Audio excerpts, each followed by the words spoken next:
BJP JDS ಪಾದಯಾತ್ರೆಯ ಮುನಿಸು ಶಮನ ಆಗಿದೆ. ದೆಹಲಿಯಲ್ಲಿ H D. Kumaraswamy ಅವರನ್ನ ಮನವೊಲಿಸುವಲ್ಲಿ ಬಿಜೆಪಿ ನಾಯಕರು ಯಶಸ್ವಿಯಾಗಿದ್ದಾರೆ.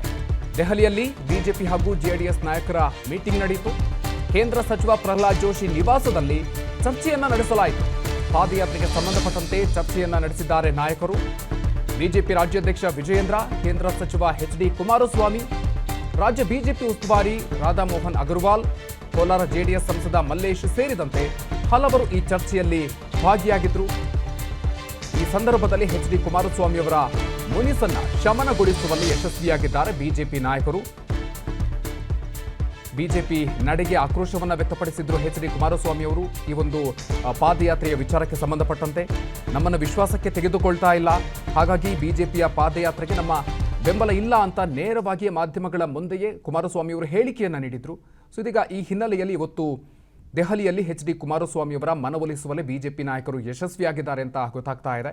ಇವತ್ತು ನಡೆದಿರುವಂತಹ ಮೀಟಿಂಗ್ನಲ್ಲಿ ಪ್ರಹ್ಲಾದ್ ಜೋಶಿ ಅವರ ದೆಹಲಿ ನಿವಾಸದಲ್ಲಿ ಮೀಟಿಂಗ್ ಆಯಿತು. ಈ ಸಂದರ್ಭದಲ್ಲಿ ಕುಮಾರಸ್ವಾಮಿ ಅವರ ಮನವೊಲಿಸುವಲ್ಲಿ ಬಿಜೆಪಿ ನಾಯಕರು ಯಶಸ್ವಿಯಾಗಿದ್ದಾರೆ. ಪಾದಯಾತ್ರೆಗೆ ಸಂಬಂಧಪಟ್ಟಂತೆ ಸಾಕಷ್ಟು ಚರ್ಚೆಯನ್ನ ಈ ಸಂದರ್ಭದಲ್ಲಿ ನಡೆಸಲಾಗಿದೆ. ಇನ್ನು ಈ ಸಂದರ್ಭದಲ್ಲಿ ಹೇಳಿಕೆಯನ್ನ ನೀಡಿದ್ದಾರೆ ಎಚ್.ಡಿ. ಕುಮಾರಸ್ವಾಮಿ ಅವರ ಮನವೊಲಿಸಿದ್ದೀವಿ, ನಿಗದಿಯಂತೆ ಶನಿವಾರದಿಂದಲೇ ಬಿಜೆಪಿ ಪಾದಯಾತ್ರೆ ನಡೆಯುತ್ತೆ ಅಂತ ದೆಹಲಿಯಲ್ಲಿ ಕೇಂದ್ರ ಸಚಿವ ಪ್ರಹ್ಲಾದ್ ಜೋಶಿ ಹೇಳಿಕೆಯನ್ನು ನೀಡಿದ್ದಾರೆ. ಬಿಜೆಪಿ ಜೆಡಿಎಸ್ ಒಟ್ಟಿಗೆ ಪಾದಯಾತ್ರೆಯನ್ನ ಮಾಡ್ತೀವಿ.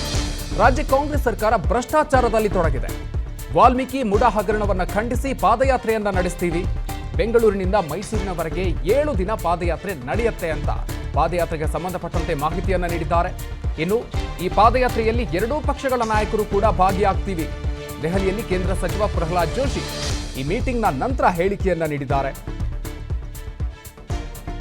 ಎಚ್.ಡಿ. ಕುಮಾರಸ್ವಾಮಿ ಅವರ ಮನವೊಲಿಸಿದ ನಂತರ ಪ್ರಹ್ಲಾದ್ ಜೋಶಿ ಅವರು ಸ್ಟೇಟ್ಮೆಂಟ್ ಕೊಟ್ಟಿದ್ದಾರೆ.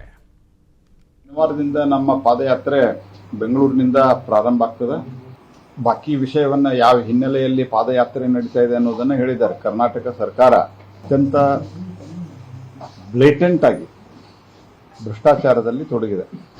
2 ಅತ್ಯಂತ ಜ್ವಲಂತ ಉದಾಹರಣೆಗಳಂತಂದ್ರೆ ವಾಲ್ಮೀಕಿ ಬೋರ್ಡ್ ಹಗರಣ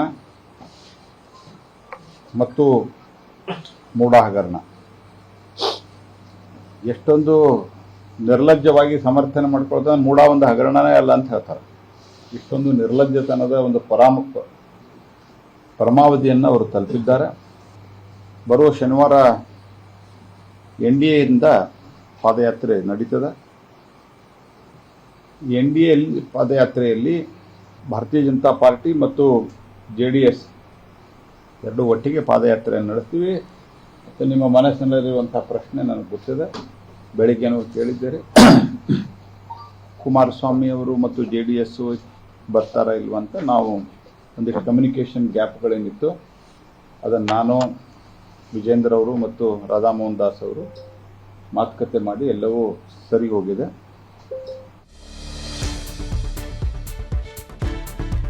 ಶನಿವಾರ ಬೆಳಗ್ಗೆ 8:30ಕ್ಕೆ ಪಾದಯಾತ್ರೆ ಶುರುವಾಗಲಿದೆ ಅಂತ ದೆಹಲಿಯಲ್ಲಿ ಬಿಜೆಪಿ ರಾಜ್ಯಾಧ್ಯಕ್ಷ ವಿಜೇಂದ್ರ ಹೇಳಿಕೆಯನ್ನು ಕೊಟ್ಟಿದ್ದಾರೆ. ನೈಸ್ ರೋಡ್ ಜಂಕ್ಷನ್ ಇಂದ ಪಾದಯಾತ್ರೆ ಆರಂಭ ಆಗುತ್ತೆ. ಇನ್ನು ಈ ಪಾದಯಾತ್ರೆಯಲ್ಲಿ ಕುಮಾರಸ್ವಾಮಿ ಕೂಡ ಭಾಗಿಯಾಗ್ತಾರೆ ಅಂತ ಅವರು ತಿಳಿಸಿದ್ರು. ಕುಮಾರಸ್ವಾಮಿ, ಯಡಿಯೂರಪ್ಪ ಅವರು ಈ ಪಾದಯಾತ್ರೆಗೆ ಚಾಲನೆಯನ್ನ ನೀಡಲಿದ್ದಾರೆ. ಪಾದಯಾತ್ರೆಯಲ್ಲಿ ಎರಡೂ ಪಕ್ಷದ ನಾಯಕರು ಕೂಡ ಭಾಗಿಯಾಗ್ತಾ ಇದ್ದಾರೆ ಅಂತ ದೆಹಲಿಯಲ್ಲಿ ಬಿಜೆಪಿ ರಾಜ್ಯಾಧ್ಯಕ್ಷ ವಿಜಯೇಂದ್ರ ಹೇಳಿಕೆಯನ್ನ ನೀಡಿದ್ದಾರೆ. ಶನಿವಾರ ಬೆಳಗ್ಗೆ 8:30ಕ್ಕೆ ಈ ಪಾದಯಾತ್ರೆ ಆರಂಭ ಆಗತ್ತೆ ಅಂತ ಮಾಹಿತಿಯನ್ನ ನೀಡಿದ್ದಾರೆ. ವಾಲ್ಮೀಕಿ ನಿಗಮದಲ್ಲಿ 187 ಕೋಟಿ ರೂಪಾಯಿ ಹಗರಣಕ್ಕೆ ಸಂಬಂಧಪಟ್ಟಂತೆ, ಅದರ ಜೊತೆಗೆ ಮೂಡಾದಲ್ಲಿ 4,000 ಕೋಟಿಗೂ ಹೆಚ್ಚು ಅಕ್ರಮ ನಡೆದಿದೆ ಅನ್ನುವಂಥ ವಿಚಾರವನ್ನು ಕೂಡ ಈ ಸಂದರ್ಭದಲ್ಲಿ ಬಿಜೆಪಿ ರಾಜ್ಯಾಧ್ಯಕ್ಷ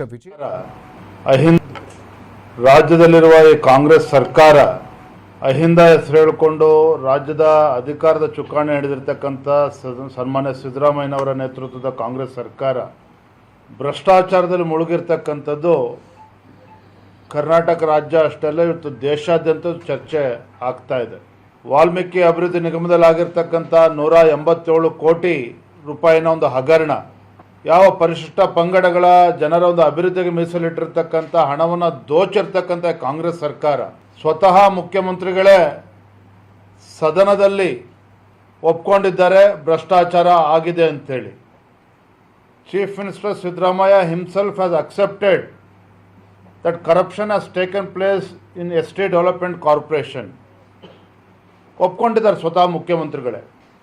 ಶನಿವಾರ ಬೆಳಗ್ಗೆ 8:00 ನೈಸ್ ರೋಡ್ ಜಂಕ್ಷನಿಂದ ನಮ್ಮ ಪಾದಯಾತ್ರೆಗೆ ಆಗಲೇ ನಿಶ್ಚಯ ಆಗಿದೆ, ನಿರ್ಧಾರ ಆಗಿದೆ ಜಾಗ ಏನು ಅಂತೇಳಿ. ಅಲ್ಲಿ ಬೆಳಗ್ಗೆ 8:00 ಕೂಡ ನಮ್ಮ ಪಾದಯಾತ್ರೆ ಪ್ರಾರಂಭ ಆಗ್ತದೆ, ಚಾಲನೆ ಸಿಗ್ತದೆ.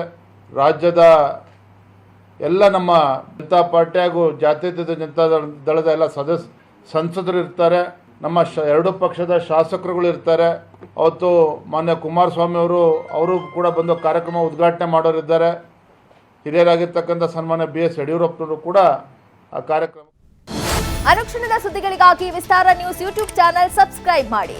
ಹೊಸ ಸುದ್ದಿಗಳ ನೋಟಿಫಿಕೇಶನ್ಗಾಗಿ ಬೆಲ್ ಐಕಾನ್ ಕ್ಲಿಕ್ ಮಾಡಿ.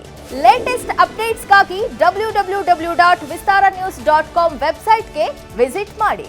ಅಂಗೈಯಲ್ಲೇ ಜಗತ್ತಿನ ಸುದ್ದಿ ತಿಳಿಯಲು ವಿಸ್ತಾರ ನ್ಯೂಸ್ ಕನ್ನಡ ಆಪ್ ಡೌನ್ಲೋಡ್ ಮಾಡಿ.